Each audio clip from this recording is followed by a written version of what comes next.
Muy bien, vamos a comenzar. Dios te salve María, llena eres de gracia, el Señor es contigo. Bendita tú eres entre todas las mujeres y bendito es el fruto de tu vientre, Jesús. Santa María, Madre de Dios, ruega por nosotros pecadores, Pecadores ahora y en la ahora y hora en de la hora de nuestra nuestra muerte. muerte. Amén. Amén. Gloria al Padre, y al Hijo, y al Espíritu Santo. Como era en un Como era en el principio, ahora y principio, ahora y siempre, siempre, por por los los siglos siglos de los de los siglos. siglos. Amén. Amén. San Gabriel, Ruega Ruega por por nosotros. San nosotros, Pablo. ruega Ruega por por nosotros. nosotros. Bueno, pues entonces hoy vamos a empezar nuestra clase sobre el quinto mandamiento, hablando de la sacralidad de la vida humana. Desde el inicio, Dios interviene en el comienzo de la vida humana, porque si Dios no interviniera, pues no llamaríamos a este acto la procreación. Pero no solo interviene Dios, sino que la criatura, el niño, concebido de esta manera, tiene ya por el hecho de ser creado por el mismo Dios con la cooperación de sus padres, una relación especial con el Creador que viene a ser el único fin de esa criatura. Bien, por eso es que ninguna persona puede atribuirse el derecho de matar de modo directo a un ser humano inocente, ni en caso de violación, ni en caso tampoco de tener una grave enfermedad, pues nadie se puede colocar como juez respecto de la vida de una criatura. Y por tanto nadie puede pues, decir que tiene la Ahí lo voy a posibilidad, dejar yo después, unas cosas del carro. que tiene ya la posibilidad de quedarse pues con quién decide quién va a vivir, el niño o la madre. Bueno, estas cosas pues a veces a las mujeres les dicen los médicos que la criatura viene con pues con un problema y que lo mejor sería abortar. Bueno, pues los médicos que obran de esta manera indudablemente están obrando mal. Están dando un pésimo consejo con el agravante de que el consejo del médico es muy escuchado por las personas. Bien, desde que Dios decide crearnos, cada ser humano que viene a este mundo está destinado a conocer y amar eternamente a Dios. Entonces de ahí está la raíz de la sacralidad de esta dignidad. No da igual que exista o no exista esa criatura, no da igual que lo conozca y lo ame y lo sirva, sino que Dios cuenta con esa criatura. Y este es el motivo por el cual tenemos un mandamiento número 5: no matarás. Bien, el Papa Juan Pablo II hizo una encíclica llamada El Evangelio de la Vida, en el que nos dice, en el número 40, que de la sacralidad de la vida deriva su carácter inviolable. Ciertamente hubo un diluvio, pero pues cuando en esa alianza que Dios hace con Noé, queda ya establecida la imagen de Dios como base de la condena del homicidio. Esto nos habla el Génesis capítulo 9. Por tanto, la imagen quedaba ya clarísima desde el día en que Adán y Eva fueron creados, pero Dios ha querido subrayarla de un modo explícito en este capítulo 9 del Génesis. Bueno. Todo abuso contra la vida humana viene a resultar como consecuencia de el pecado de Adán y Eva. Entonces, Dios se manifiesta como el protector de la vida, también de la vida de Caín. Y Dios le hace saber a Caín que le pondrá una señal en la frente para que nadie se atreva a tocarlo, a quitarle la vida. Bien. eh, Tampoco podemos tomarnos la justicia por nuestras manos. Lean bien ese cartel. Vecinos organizados, rateros, si te agarramos, no vas a ir a la comisaría, te vamos a linchar. Bien, esto es abrogarse el derecho de disponer de la vida ajena, aunque sea un ladrón. Bien, otra cosa es que un ladrón se meta a mi casa con ánimo de quitarme la vida. Bueno, entonces yo tengo el deber de la legítima defensa. Bien, en la bula en la encíclica Laudato Si del 2015, el Papa Francisco nos dice que cuando el corazón está de verdad abierto a una comunión universal, nadie queda excluido de esta fraternidad, es decir, abiertos a ver en todos a un hermano. Bien, cuando tratamos con crueldad a las criaturas que no sean seres humanos, pues de algún modo termina trasladándose, pues esto al trato con otros seres humanos. Bien, entonces resulta que como solo tenemos un corazón, pues si maltratamos a un animal, de algún momento, pues se va a manifestar ese maltrato en la relación con las otras personas. Ciertamente, pues a un animal no hay que maltratarlo, pero a veces hay que quitarle la vida. Entre otras cosas, porque nos alimentamos de la carne de animales, pero luego porque puede haber un animal enfermo que hay que quitarle la vida. Entonces, ahí no hay un pecado porque no se le va a quitar la vida con maldad ni con crueldad, ¿verdad? No se le va a quitar la vida haciéndolo sufrir, ensañándose. Bueno, si nos ensañamos contra las demás criaturas, pues ese acto de ensañamiento contraría la dignidad del ser humano. Tampoco es lícito pensar que a mí no me va a pasar nada. Sí me va a pasar algo, precisamente porque mi dignidad me prohíbe hacer daño de esa manera absurda a una criatura. Bien, ya ven ustedes esta señora jalándole la oreja a su niño, ¿verdad? La señora como que ha perdido ya los estribos, ¿verdad? Y el texto que les pongo del Evangelio, no matarás, ok, pero Jesús añade, Jesús vino a perfeccionar la ley. Yo os digo, todo el que se llene de ira contra su hermano va a ser reo de juicio. Y si lo insulta, va a ser reo del Sanedrín, que era el Consejo Supremo de los judíos. Y si lo maldice, va a ser reo fuego del infierno. Reo del fuego del infierno. Es fuerte esta expresión del Señor. Y entonces, cuando Jesús nos advierte que dejemos la ofrenda frente al altar, si estamos peleados con el prójimo, y que primero nos reconciliemos con el prójimo, nos está moviendo a considerar que aquella ofrenda no va a ser agradable a Dios si no rectificamos. Bien, me ausento un minuto.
Bueno, perdón por la interrupción. Entonces, les decía que la vida humana es un don de Dios, la tenemos que ver siempre como tal. Y en consecuencia, pues es un don tan alto que de ningún modo podemos darnos el lujo de despreciarlo. Lo tenemos que conservar y proteger. Bien, el peligro que podemos tener es inclinarnos de tal modo al cuerpo que nuestra inclinación al cuerpo nos lleve pues a darle culto al cuerpo, ¿verdad? O sea, esta concepción es pagana porque el cuerpo hay que tenerlo sano, hay que tenerlo saludable, para servir a Dios y al prójimo, pero no podemos dedicarnos al cuerpo como si el cuerpo y la musculatura fuese un fin.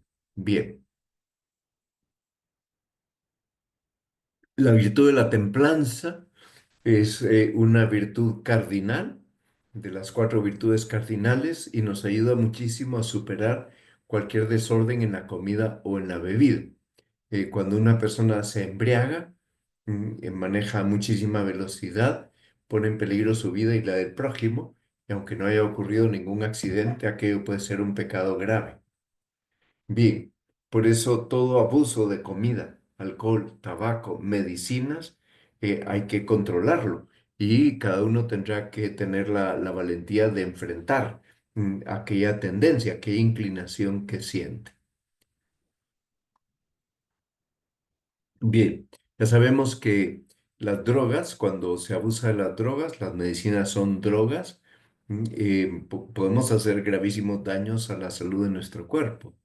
Y en consecuencia, pues tenemos que lograr que, en efecto, las personas no caigan en la adicción a las medicinas, que no se automediquen. Bien. Hay un documento del 2020, Bonus Samaritanus Bonus, el buen samaritano, del Papa Francisco, donde se explica que el desarrollo de la medicina nos ayuda a conservar y cuidar la vida y la salud. Ahora, tenemos que recordar que todas las posibilidades actuales de tipo diagnóstico y terapéutico hay que usarlas con sabiduría para evitar lo que sea desproporcionado o lo que pueda ser deshumanizante. Entonces, imagínense ustedes que ahora pues hay diagnósticos prenatales, pero muchas veces se hacen los diagnósticos de cara a el aborto. Y esto sería una cosa trágica. Bien, ¿qué nos enseña la Iglesia respecto de la donación de órganos? Pues se trata de hacer un trasplante, es legítima. También puede ser un acto de caridad. Pero ¿cuáles son las condiciones? Que sea libre, que sea gratuita, que se respete el orden de la justicia y el orden de la caridad. ¿Qué quiere decir respetar el orden de la caridad? Bueno, pues que aquella persona que va a donar un órgano pues tiene unas obligaciones de justicia y de caridad consigo mismo y con su familia. Entonces no puede poner en peligro a su familia y ponerse en peligro de una invalidez por haber donado un órgano, de haberse quedado, de quedarse ya fuera de juego. Bien, ¿y qué pasa cuando la persona solo puede donar algo de lo que privarse significaría un serio peligro, un daño para su vida o para su identidad? Bueno, pues tendría que haber una razón justa y muy proporcionada. Uno solo puede donar su corazón, pues, o su cerebro después de la muerte. Por tanto, no podemos anticipar la muerte de alguien que está moribundo y si de todos modos se va a morir y ya es una persona que, pues, que está ya en peligro de morirse porque tiene una enfermedad terminal, no podemos adelantar su muerte con el fin de obtener esos órganos y trasplantarlos a quien los necesite. Bueno. Aquí vemos a un hombre pegándole a una mujer.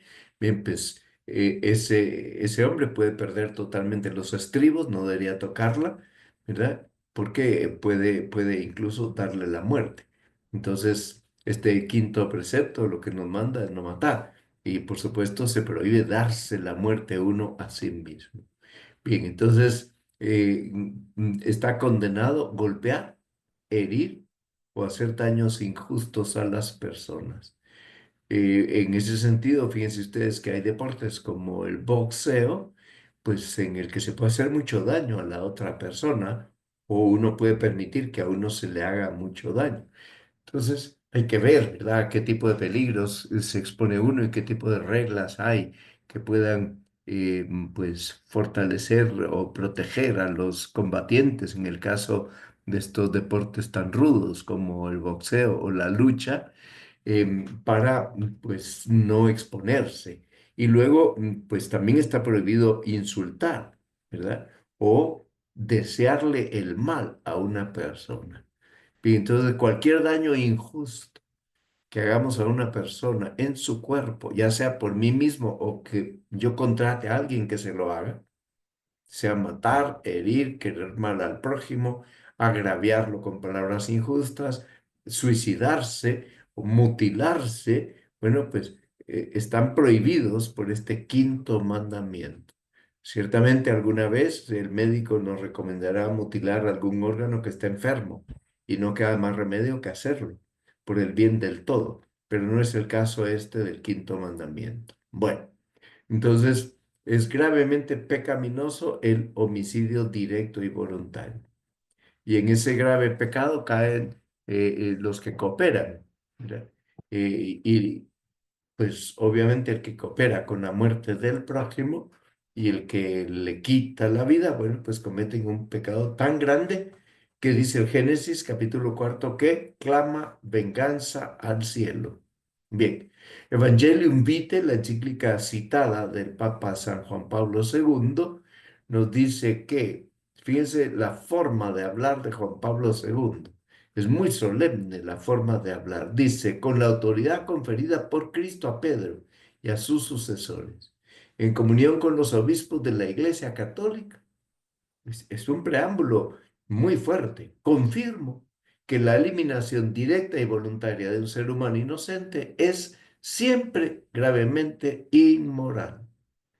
Esto de un modo especial se aplica a la eutanasia y el aborto, pero hay otras formas de eliminar directa y voluntariamente a un ser humano que no sea la de un niño o la de un anciano. Bueno, entonces, ¿en qué se funda esta doctrina? Bueno, pues es que esta ley está escrita en el corazón nuestro, pero si abrimos Romanos 2, ya vamos a ver qué dice San Pablo en la carta a los Romanos, capítulo 2. Se los voy a leer en este momento. Ahí,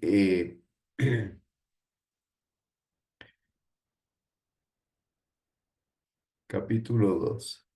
Bien, versículos 14 al 15. Dice, cuando los gentiles que no tienen ley, los no judíos, cumplen naturalmente las exigencias de la ley, ellos, aun sin tener ley, son para sí mismos ley. Estos tales demuestran que tienen escrita en sus corazones la exigencia de la ley, contando con el testimonio de la conciencia y con sus razonamientos internos contrapuestos, unas veces de condena y otras de alabanza. O sea que ya el corazón nos indica, mira, eso que vas a hacer está muy mal y nos está condenando o nos alaba si protegemos a las personas. Bien, entonces la Sagrada Escritura ya nos hace ver también la tradición de la Iglesia y el magisterio ordinario y universal, que esta doctrina se funda en esa ley que llevamos todos en nuestro propio corazón. Bien, la legítima defensa. Puede ser la legítima defensa un derecho y un deber grave. ¿Por qué? Porque yo puedo estar obligado, estoy obligado a defender mi propia vida y también estoy obligado a defender el bien común de la familia y de la sociedad. Piensen ustedes un policía o un militar que tienen a su cargo un país, una ciudad, un barrio, un negocio. Bueno, pues tiene que velar por el bien común de la familia y el bien común de la sociedad. Bien. Para evitar que el agresor cause daño, a veces no queda otra, dice el número 55 del Evangelium Vitae, que eliminarlo. Claro, ¿cuándo ocurre esto? Pues cuando el agresor nos está atacando de una forma tan brutal que nos percatamos que lo que quiere es quitarnos la vida. Entonces uno se tiene que defender. Bien, el aborto siempre es un grave desorden moral. Cuando uno lo busca como fin o lo puede buscar como medio para salvar la vida de la madre, ¿verdad? Entonces, en ningún caso es aceptable. Siempre es un desorden moral grave porque siempre lleva consigo eliminar de un modo deliberado a un ser humano inocente que no tiene ninguna culpa. Bueno,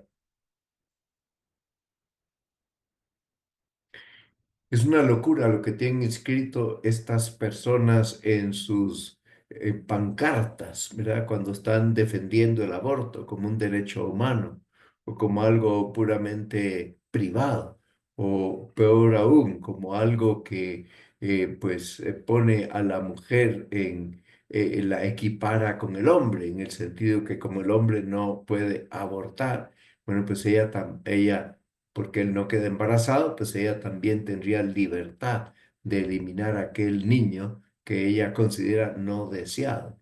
Bueno, esto es una injusticia gravísima. Y cuando uno incurre en estos pecados, pues en su corazón se lo va a reclamar toda la vida.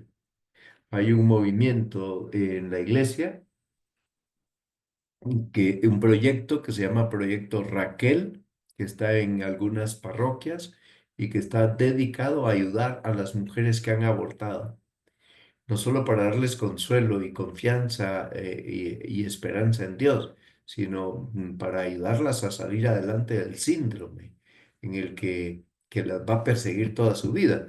Y como se han hecho un gravísimo daño psicológico también, bueno, pues hay que ayudarlas a recuperarse y a reconocer aquel desorden. Bien, cuando en esta pancarta ponen yo aborto porque es mi deber, bueno, es una contradicción, ¿verdad? Quien escribe eso no conoce que su deber es defender la vida humana. Bien, recientemente ustedes han visto que el presidente de Estados Unidos suspendió durante 3 meses todos los dineros que van a la AID porque han descubierto que hay dentro de esos dineros destinos de origen muy oscuro o con una finalidad sumamente oscura, entre ellos el aborto. Y entonces, hay países donde se considera el aborto un derecho y un medio indispensable si queremos seguir adelante en la salud reproductiva de las mujeres. Pero ciertamente esto es quitarle la salud, no es darle salud. Por tanto, cuando a una mujer se la mueve a que mate a su hijo, se le está haciendo tal daño que le vamos a quitar su salud psíquica. Bien, entonces, ¿qué pasa si el embarazo es no deseado? Una mujer que fue violada en una violación colectiva. Bueno, aquello es muy humillante, pero ¿qué pasa? Que si a aquella mujer se le aconseja que aborte, se le va a añadir otro mal encima. Es decir, no solo el mal de haber sido violada por muchos hombres, y probablemente sedada para eso, y por lo cual podría quedar embarazada sin saber de quién es el niño, porque fueron muchos los que la violaron. Bueno, pues, y ella estaba sedada, entonces su organismo no iba a impedir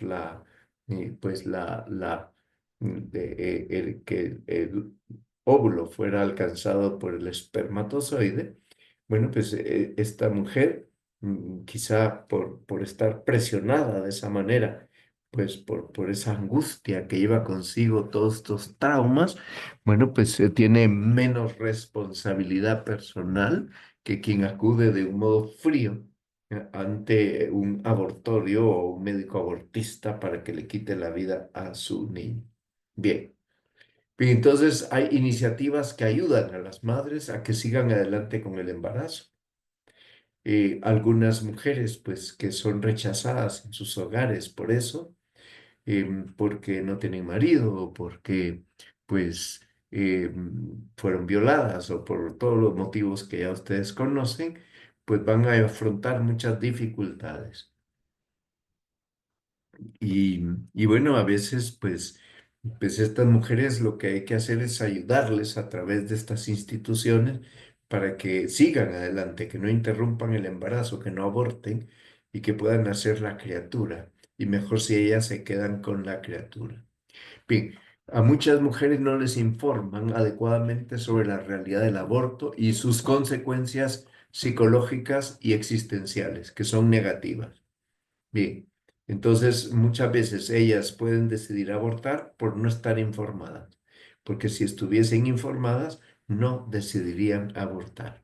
Bien, Evangelium Vitae, en número 66, dice que el suicidio es siempre inaceptable, igual que el homicidio. Siempre la tradición de la iglesia lo ha rechazado como una decisión gravemente mala. Ahora, puede ser que haya gente que se suicide estando fuera del uso de su razón. ¿Qué quiero decir con esto? Que puede ser que una persona esté con una enfermedad psíquica tan grave que tiene una idea obsesiva del suicidio y que, pues, por mucho que se le proteja para que no incurra en ello, termina suicidándose. Bien, pues eso ya Dios será el único que puede juzgar a esa persona porque, pues, probablemente no tenía libertad. Y se puede hacer exequias, misa exequial por esas personas. Bien, ¿y qué pasa si una persona ofende al prójimo? Pues porque rompe la familia. Todos estamos obligados, ¿verdad? A cuidar la familia, pero el que se suicida también está atentando contra el amor al prójimo, porque aquellos lazos familiares en los que había mucha solidaridad o lazos sociales, ¿verdad? De la gente que lo va a echar en falta al suicida, eh, pues indudablemente son heridas que esa persona hace. Por eso el suicidio, dice el Catecismo de la Iglesia, es contrario al amor del Dios vivo. Bien, entonces, como les decía antes, hay gente que puede estar condicionada, ya sea cultural, psicológica o socialmente, para suicidarse.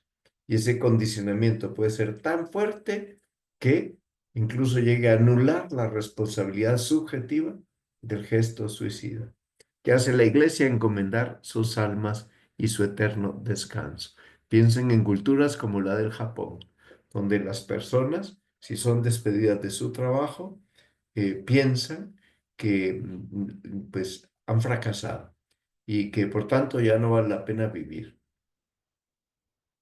Bueno, pues esas personas que tienen esa visión, pues son personas que están metidas en una cultura que los ha cegado. Lo mismo ocurre en ese mismo país con estudiantes universitarios que si pierden un examen privado o pierden una asignatura muy importante, se quitan la vida por la cultura de éxito que hay entre ellos. Bien, ahora luego vamos a la eutanasia, ¿verdad? La eutanasia es grave violación de la ley de Dios, porque aquella persona es considerada inútil por parte de los médicos o de la sociedad. Y entonces, pues, a veces convencen a los enfermos o enfermos terminales o ancianos que se quiten la vida, porque ya solo producen gastos. Esta sería una eutanasia directa, ¿verdad? Pero pueden crearle tal ambiente que la misma persona pida la eutanasia y se quite la vida. Bien, pues es un desorden, ¿verdad? No se puede hacer mal ambiente a un anciano porque ya no produce dinero. Bien, podemos situar las causas de la eutanasia en dos. El hedonismo, la cultura del placer. Esa persona ya no da ni puede obtener ningún placer. Y la otra que es más grave, el perder el sentido cristiano del dolor. Bien, ¿qué quiere decir la expresión sedación paliativa? No tiene nada que ver con la eutanasia. Es una herramienta terapéutica. ¿Por qué? Porque hay situaciones terminales en las que los tratamientos ordinarios ya son insuficientes para quitar graves sufrimientos al paciente. Y entonces hay que sedarlo porque está muy ansioso. Mira, y aquello es un desgaste terrible. Bien, pero no se le debería sedar paliativamente sin permitirle antes confesarse y recibir el viático y la unción de los enfermos. Repito, esta sedación es exclusiva para cuando ya los tratamientos ordinarios ya no dan resultado y la persona está sufriendo muchísimo. Bien, y entonces ese sufrimiento le genera una angustia existencial muy grande, pero eso no tiene nada que ver con la eutanasia. Bien, ¿qué dice el catecismo número 2200? 67. Inadmisible la pena de muerte, porque atenta contra la inviolabilidad y la dignidad de la persona.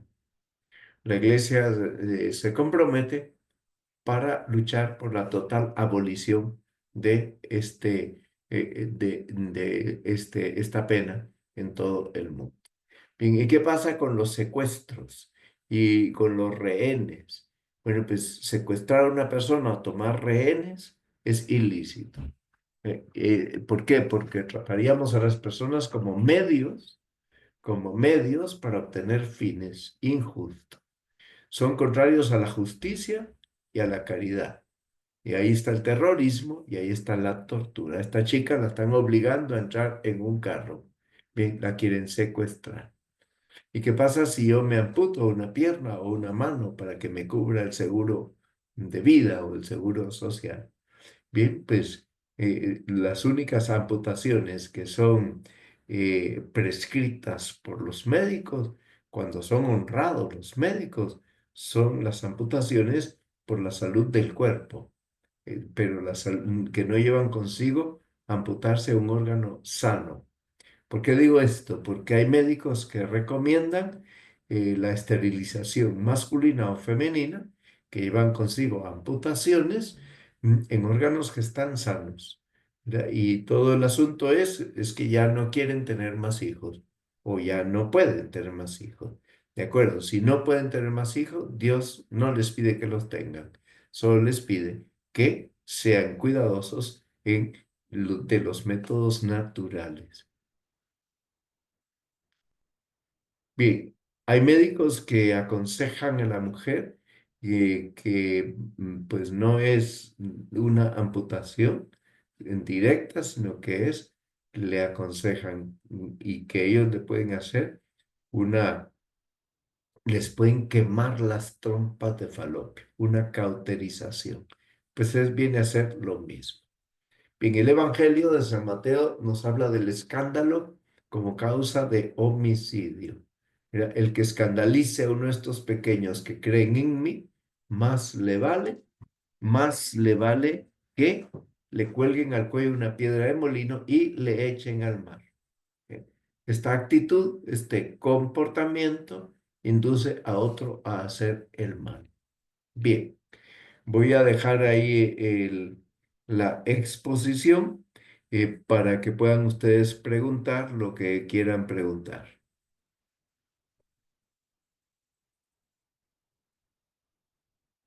Muy bien, vamos a ver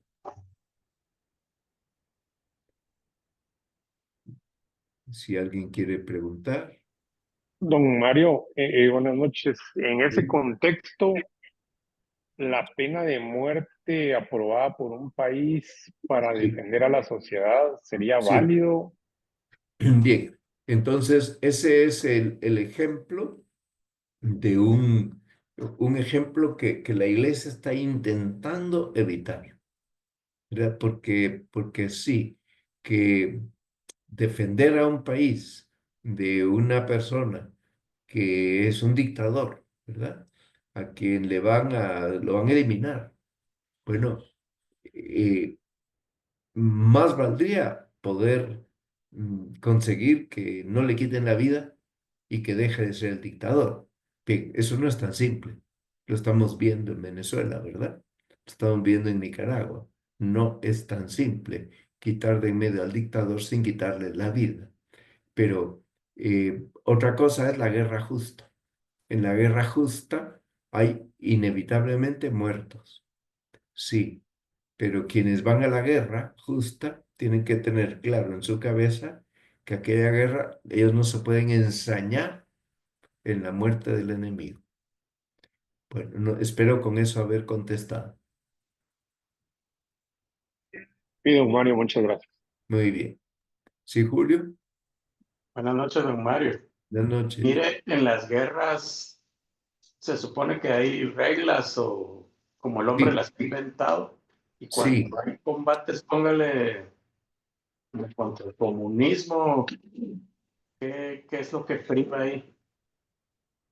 Bien, entonces el problema es que aunque haya reglas internacionales, se las saltan, ¿verdad? fingen. Y luego que aunque haya reglas internacionales, a veces pues la premura de los ataques les lleva a no tener en cuenta las reglas que hay. No sé si a eso te referías. Me refería más a todo el tema de un poco en la línea que usted dijo de las guerras justas, Sí. que definitivamente van a haber muertos, pero como cuáles son los límites, no sé, es Bueno, difícil. es que como el tema armamentístico está evolucionando a tanta velocidad, pienso yo que las reglas de las guerras justas deberían remodelarse, porque ahora, pues con todo el avance de los misiles, ¿verdad? Y de todos los mecanismos que hay a través de robots para dar muerte a muchas personas, bueno, pues puede hacerse muchísimo daño a los civiles que no tienen nada que ver con aquella guerra. Mira que es justo parte del gran pleito que hay entre Hamas y el pueblo judío, ¿verdad? Porque mucha gente es usada por Hamas mucha gente inocente es usada por Hamas en esa guerra. Ahora estamos en una tregua, en un alto al fuego, gracias a Dios, pero pues si están todos los días haciendo intercambio de rehenes. Entonces, es muy difícil hacer entrar en razón a las personas y más aún cuando los que sostienen esas guerras tienen motivos ocultos y por tanto no quieren dar a conocer lo que realmente tienen como interés. Por eso digo que tienen motivos ocultos, que no son los motivos reales de la guerra. Bien, ahí Dios juzgará muy duramente a estas personas que han prolongado guerras o han provocado guerras que no tenían razón de ser. Dios les pedirá cuentas muy severas. ¿Te sirve lo que digo? ¿Te aclaro o necesitas que te explique algo más? Sí, gracias, don Mario. Solo una pregunta más. ¿Y la muerte en vida que se habla ahora tanto por las redes sociales que destruyen a la gente, se ha analizado desde el punto de vista teológico? ¿A qué te refieres con la muerte en vida? Una persona que la calumnian de tal Que la forma. destrozan y la Sí, destruyen y sí. Bueno, prácticamente hasta le quitan su identidad o sí, todo. bueno, pues hemos visto que hay artistas como Jim Caviezel, a quien le declararon la guerra a muerte en Hollywood por haber representado a Jesucristo en la película de la Pasión. Durante muchos años le quitaron el trabajo, ¿verdad? Pero él sabía lo que se estaba metiendo.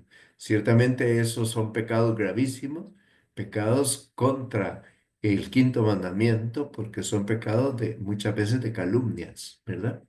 Actualmente estamos viendo linchado a un cardenal. Los motivos del linchamiento de ese cardenal no son los que esgrimen en las redes sociales. Los motivos son que ese cardenal nunca aprobó el Sendero Luminoso y que él fue arzobispo de Ayacucho y combatió muy fuertemente a la teología de la liberación, que en aquel entonces en el Perú estaba haciendo estragos, como los hizo en América Central, ¿verdad? Y los hizo en América del Sur. Bien, entonces ese es el motivo real de los actuales ataques hacia el cardenal Cipriani. Así es, don Mario. Muy bien. Sí, me parece que Juan Carlos tenía alguna pregunta. Gracias, don Mario. Continuando con la línea de la pregunta de Julio, Sí, más que nada, primero un comentario y tengo una duda después. Eh, el espectro que cubre este quinto mandamiento va mucho más allá, es con lo que me quedo yo, va mucho más allá de causar una muerte física. sí, O sea, de lo que hemos visto hay una serie de acciones en las que uno puede incurrir consciente o inconscientemente y de ahí la importancia de un profundo examen de conciencia, ¿verdad? sí, En cuanto al daño, no necesariamente muerte, sino al daño a la vida de los demás y a sí. la propia también, ¿verdad, Mario? ¿Estoy en lo correcto? Sí, por ejemplo, pues en el tema alimentación nos han hecho muchísimo daño metiéndonos tantos químicos en los alimentos. Entonces, esto ha provocado en muchos matrimonios esterilidad. Mm. Hay matrimonios que no pueden tener hijos. Sé de un matrimonio, por citar un ejemplo, que durante 13 años no pudieron tener hijos hasta que el médico los puso a dieta de cualquier comida enlatada, envasada, y solo podían comer alimentos orgánicos. Ahora tienen 3 hijos, Bendito sea Dios. ¿verdad? Y la pregunta en sí, don Mario, cuando hablamos, entiendo perfectamente el tema con relación a la donación de órganos, Sí, que no puede ser un órgano vital. en el que nos ponga a nosotros en riesgo. Los Sí, vitales, pues ni modo, es después de que uno ya se fue. sí, Pero en vida, digamos, un órgano que no lo ponga uno en riesgo.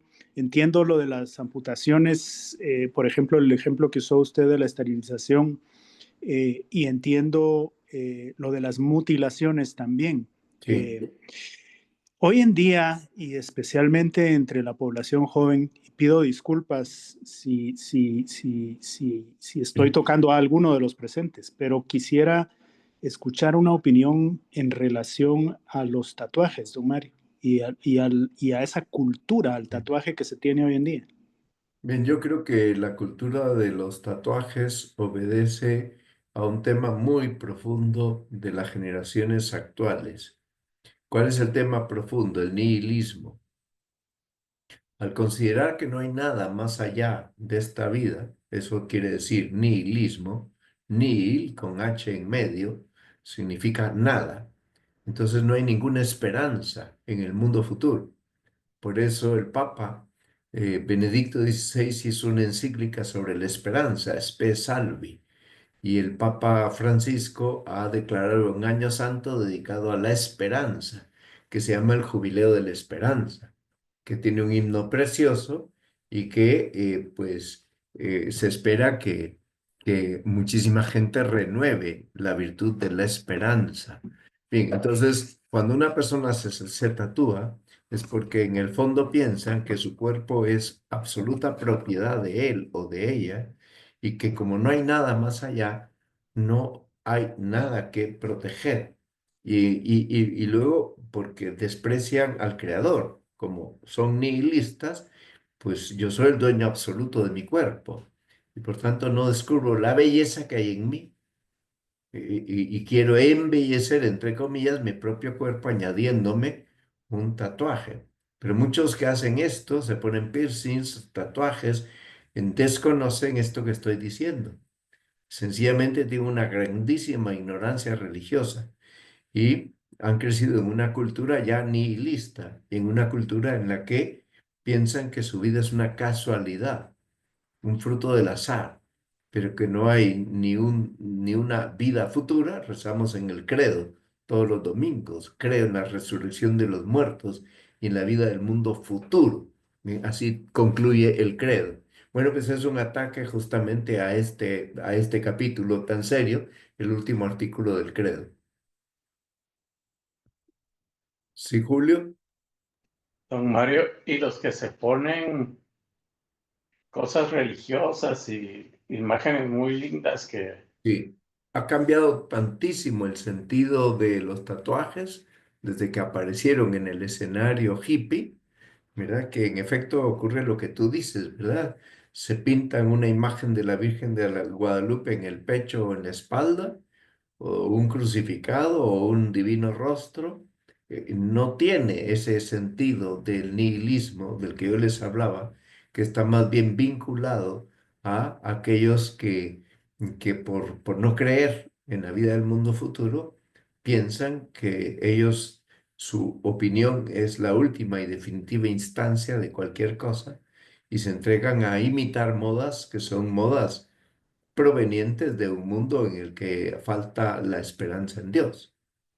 Pero yo creo que no se puede juzgar con el mismo rasero a quienes llevan una imagen religiosa tatuada en su cuerpo que a quienes pues se hacen otro tipo de tatuajes por el sencillo motivo de que no creen en la vida eterna.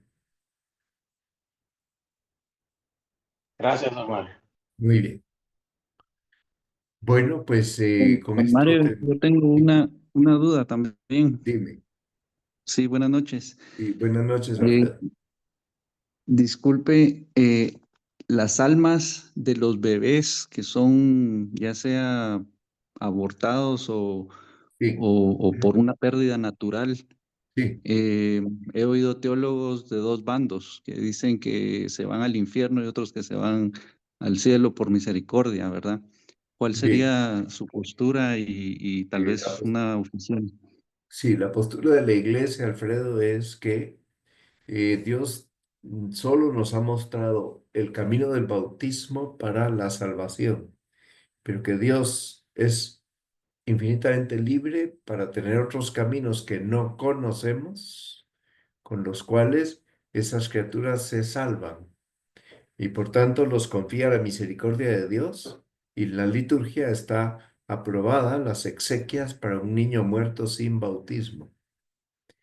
En consecuencia, ¿qué es lo que nos dice la iglesia? Bueno, solo conocemos un camino, el bautismo.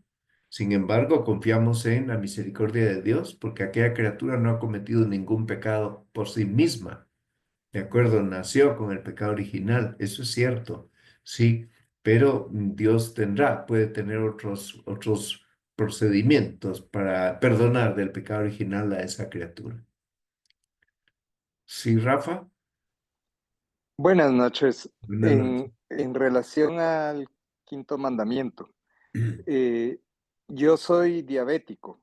Sí, Como ejemplo, sé que no sí, debo comer cosas dulces. sí, En algún momento me como 3 o 4 donas, estoy faltando al quinto mandamiento. claro, claro, porque estás haciendo daño a tu cuerpo. ¿En qué sentido? Bueno, pues que esos alimentos tu cuerpo no los recibe como otras personas. Ahora, yo diría que cualquier persona que ya pasa de una, teniendo las donas tantísimo azúcar, ¿verdad? Pues está, digamos, faltando a la virtud de la templanza. No necesariamente, dijéramos, gravemente a la templanza, pero quien padece de una enfermedad que es incurable, solo se cura con un milagro, que se refiere precisamente al dulce, bueno, pues quizá uno no lo había calibrado así desde esa óptica, ¿verdad? Pero puede ser más grave. Igual que el que toma alcohol, cuando además por orden médica tiene medicamentos que son psicofármacos, ¿verdad? Bueno, pues esas personas que tienen psicofármacos no deberían tomar alcohol porque chocan. Gracias, Padre.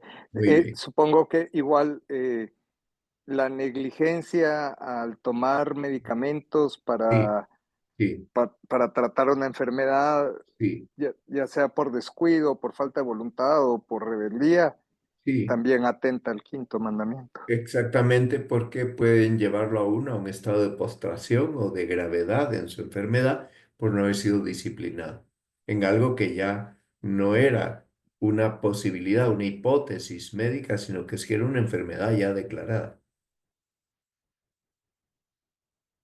¿De acuerdo? Muchas gracias, Padre. Muy bien. Gracias. ¿Alguien más? Dios te salve María, llena eres de gracia, el Señor es contigo. Bendita tú eres entre todas las mujeres y bendito es el fruto de tu vientre, Jesús. Santa María, Santa Madre de María, Dios, Madre de Dios, ruega por ruega por nosotros nosotros pecadores, pecadores, ahora y en la ahora hora y de en la nuestra hora de muerte. nuestra muerte. Amén. Gloria al Padre y al Hijo y al Espíritu Santo.